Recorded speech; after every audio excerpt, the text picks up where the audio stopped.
স্বাস্থ্য কেন্দ্ৰৰ বাবে পিতৃ মজিবুৰে দান কৰিছিল মাটি। এতিয়া তৰ্জাৰ বেৰ দি পুত্ৰই কৰিছে দখল।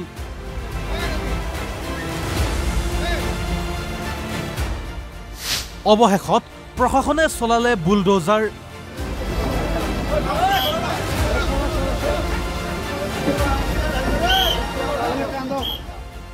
এইটো মানকাছাৰৰ কুচনিমৰা আয়ুষ্মান আৰোগ্য মন্দিৰ। 1985 চনতে মজিবুৰ ৰহমান নামৰ এইজন লোকে ৰাইজৰ চিকিৎসাৰ সুবিধাৰ্থে স্বাস্থ্য কেন্দ্ৰ স্থাপনৰ বাবে 1 বিঘা মাটি দান দিছিল।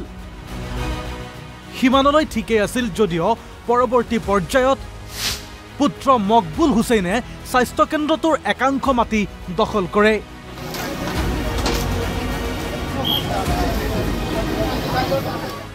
টোটেল 1 বিঘা মাটি আছিলে।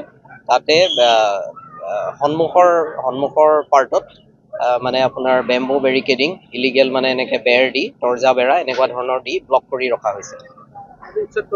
হয়। অৱশেষত প্ৰশাসনে 1 বিঘা মাটি উদ্ধাৰৰ বাবে উচ্ছেদ চলায়। আজি বহুদিনৰ পিছত আমি অফিচিয়েলি লাগি আছিলোঁ যে কুচনিমাৰা সাব চেণ্টাৰৰ মাটিৰ পৰিমাণ আছিলে আমাৰ 1 বিঘা, পুৰা 1 বিঘা মাটি।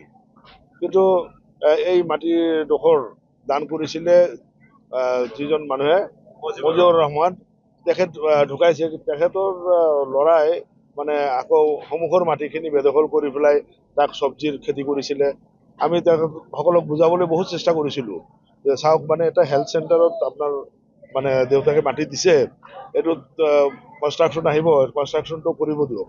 কিন্তু তেওঁৰ এনক্ৰচমেণ্টৰ কাৰণে আমি বহুবাৰ মানে হেল্থ ডিপাৰ্টমেণ্টৰ পৰা ভাল কনষ্ট্ৰাকশ্যন আহিছে, বাউণ্ডাৰী ৱাল জিপিৰ পৰা কৰিবলৈ চেষ্টা কৰিছে, কিন্তু এইবিলাক কৰিব পৰা হোৱা নাই।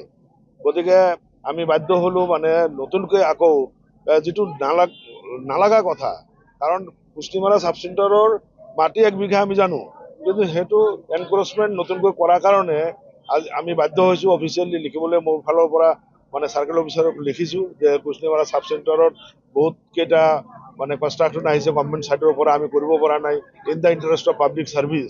গতিকে সোনকালে এইটো মানে এনক্ৰচমেণ্ট আঁতৰাই পেলাই মানে আমাৰ মাটিখিনি বুজাই দিব লাগে 1 বিঘা মাটি।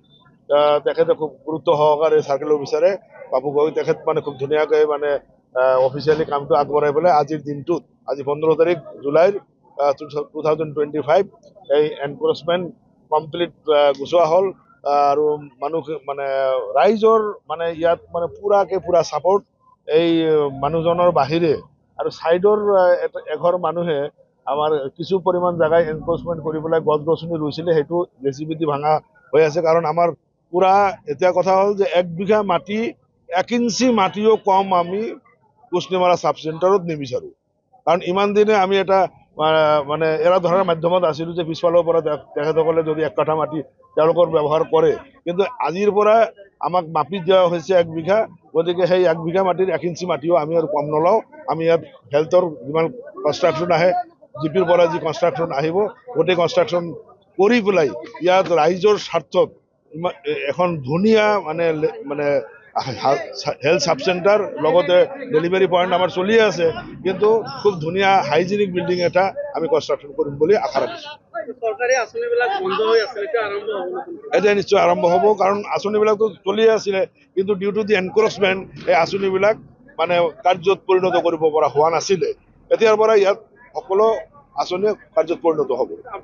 আৰু মই ভেৰি মাছ থেংকফুল টু চাৰ্কেল অফিচাৰ মানকাছৰ, যে তেখেতে নিজে আহি পেলাই, মানে মই জইণ্ট ডিৰেক্টৰ হিচাপে আহিছোঁ, তেখেত আহি পেলাই এতিয়াও তেখেত আছে ইন প্ৰেজেঞ্চ অফ হিম। যিটো আমি এইটো উচ্ছেদ বুলি আমি ক'ব নোৱাৰোঁ, কাৰণ আমাৰ সাব চেণ্টাৰৰ মাটি বেদখল কৰি আছিলে। এইটো এভিকশ্যন কওক, উচ্ছেদে কওক, কোনো ৰাইজৰ হাৰাশাস্তিৰ কথা নাই। যি তেওঁলোকে ইলিগেল এনক্ৰচমেণ্ট কৰি আছিলে, ইলিগেল এনক্ৰচমেণ্টটো গুচাই পেলাই আমাক ৰাইজৰ ছাপৰ্ট কৰিছে তেখেতে। বুজি পাইছোঁ, আমি 1 বিঘা মাটি এতিয়া বুজি পাইছোঁ। আৰু গতিকে ইয়াত মানে for the interest of public service, ৰাইজৰ স্বাৰ্থত ইয়াত ভাল কনষ্ট্ৰাকশ্যন হ'ব। মানকাছাৰৰ পৰা ফৰিদুল ইছলামৰ ৰিপৰ্ট, অসম লাইভ 24।